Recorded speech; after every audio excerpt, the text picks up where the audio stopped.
Naimbag nga aldaw kada kayo aming kakabsat and welcome sa Usapang Tito Manny, ang channel at ang vlogger na hindi nababayaran. Kaya ako po nasabi. Meron na naman po tayong mga natatanggap na comments kung magkano daw ako. Tumatanggap daw ako ng 30 to 60,000 para lang daw siraan si VP Sara. Ito obviously mga bago lang po to sa channel ko. Kasi aminado naman po ako na ako po ay makasara dati. Kaya lang dahil sa mga kaganapan na nangyayari at nakikita naman po natin, hindi ko po sinisiraan si VP Sara.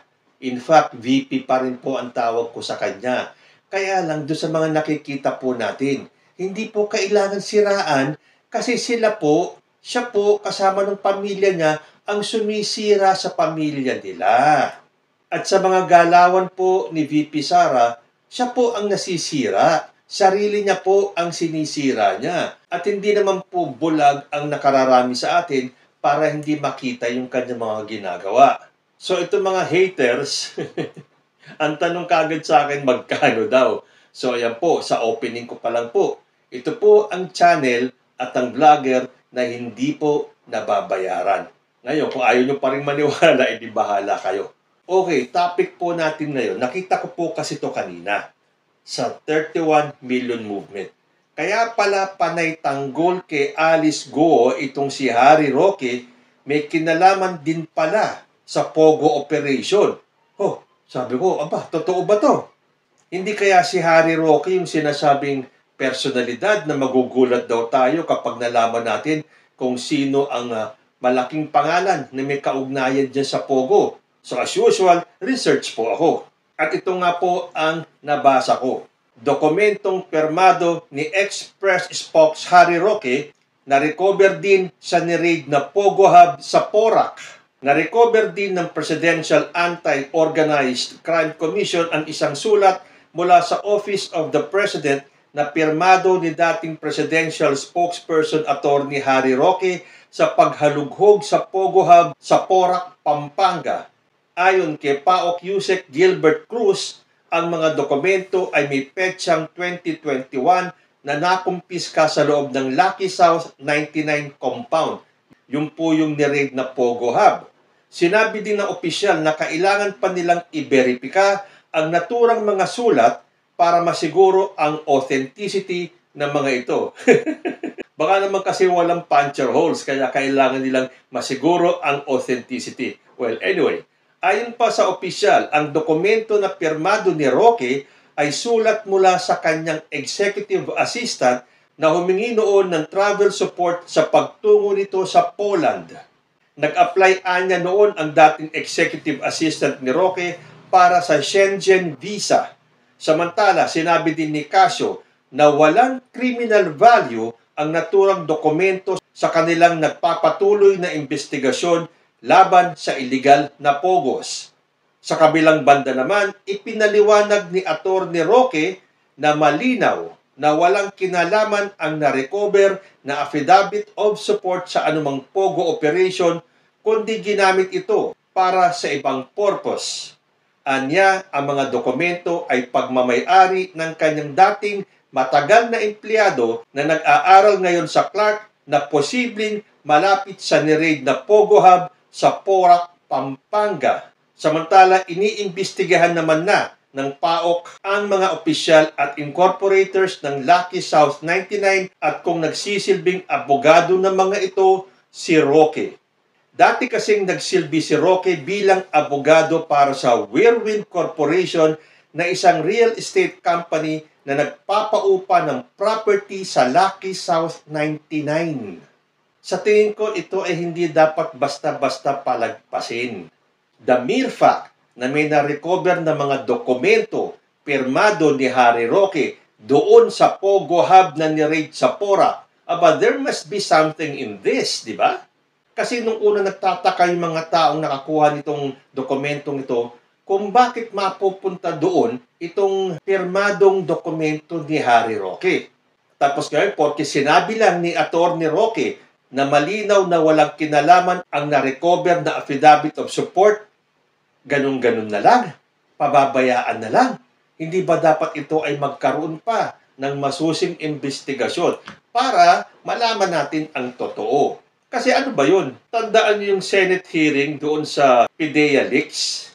Nagsalita na yung mga taga-PIDEA mismo, yung mga witnesses na nagsabing wala ang pangalan ni Bongbong Marcos doon sa narco list. Nagsalita na yung mga taga St. Luke's na valid at authentic yung drug test ni Bongbong Marcos.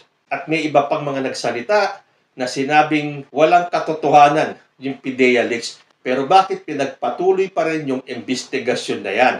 Kahit ang dami na nagsasabi na hindi credible yung witness na si Jonathan Morales at puro kasinungalingan lamang itong kanyang sinasabi, pero dahil sa testimonya ni Jonathan Morales na wala namang konkretong ebidensya, ay naniwala si Senator Bato de la Rosa. Ngayon, itong kay Harry Roque, porque sinabi niya na malinaw na walang kinalaman yan dyan sa Pogo Hub. Tapos na, ending na kaagad. Hindi na kailangang imbestigahan. Pero hindi ba kaduda-duda? Bakit magkakaroon ng ganong dokumento dyan sa ni-raid na Pogo Hub? So, komento po ng mga netizens natin.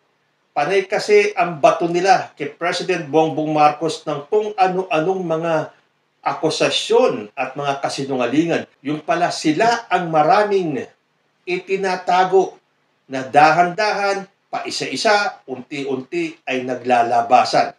Pero ang gusto nilang palabasin, wag nilang intindihin, wag nilang palakihin, at wala naman daw kinalaman yun diyan sa illegal na nangyayari sa Pogo Hub, diyan sa Porac, Pampanga. Pero hindi ba dapat naging patas naman tayo? Hindi dapat pabayaan na lang yan, porque ito ang sinabi ni Harry Roque, pababayaan na lang natin. Kung yung PIDEA leaks niya, ayaw niyong paniwalaan. Itong mga napakadaming nagsasabi na puro kasinungalingan lang itong si Jonathan Morales, pero itong sa Pogo Hub, pababayaan na lang natin. Dahil sinabi ni Harry Roque na walang kinalaman yun dyan sa illegal na mga aktibidades sa Porac, Pampanga. So meron kagad na mga DDS supporters na to the rescue kay Harry Roque. Ang sabi nila, ngaw-ngaw kayo ng ngaw-ngaw. Kung meron kayong ebidensya, dapat dalhin nyo sa korte. Bakit yung sa mga PIDEA leaks? Dinadaan nyo sa pahiring-hiring. Kung para sa inyo, meron kayong ebidensya, bakit hindi nyo rin dalhin sa korte? Bakit kailangan yung siraan si President Bongbong Marcos sa mga Senate hearing na yan? Ngayon, pagdating sa mga kaalyado ninyo, sasabihin ninyo, ngaw-ngaw ng ngaw-ngaw, dalhin sa korte. Baka nakakalimutan niyo yung kaso ni Kibuloy. Dalhin sa korte, dalhin sa korte. Yun ang sabi mismo ni Kibuloy, dalhin niyo sa korte, sa proper forum at haharapin ko kayo doon. Tapos nung dumating na yung warrant of arrest, nagtago na. Hindi dapat ganun. Dapat patas din kayo. So tingnan natin kung ano ang magiging kaganapan dito sa sinasabing may kinalaman daw si Harry Roque. Well, sa ngayon, daw. Pero hindi tayo dapat basta-basta maniniwala sa sinabi na Harry Roque na walang kinalaman yun. At sinabi ng isang kasyo na walang criminal value ang naturang dokumento. So, ganun-ganun na lang yun. Bakit nga doon sa PIDEA leaks? Sinabi na nga na peke, na walang katotohanan yung mga sinasabi ni Jonathan Morales, pero pinagpipilitan nyo pa rin na dapat ituloy ang investigasyon. Dahil credible si Jonathan Morales, dahil merong puncture marks yung dokumento, kahit na Xerox lang pala. So sa tingin ko, hindi dapat matapos dito yan. Porque sinabi ni Roque na walang kinalaman yan sa illegal na nangyayari dyan sa Pogo Hub sa Porac, Pampanga. So aabangan po natin kung ano ang mga susunod na kaganapan dyan sa paglitaw ng dokumento ni Harry Roque sa ni-raid na Pogo Hub sa Porac, Pampanga. Kayo po, ano sa tingin ninyo? May kinalaman ba si Harry Roque sa illegal na aktibidades dyan sa na-raid na Pogo Hub sa Porac, Pampanga? Comment lang po down below. At magkita-kita po muli tayo sa susunod na programang hindi nababayaran ang usapang Tito Manny. Diyos ti Agnina.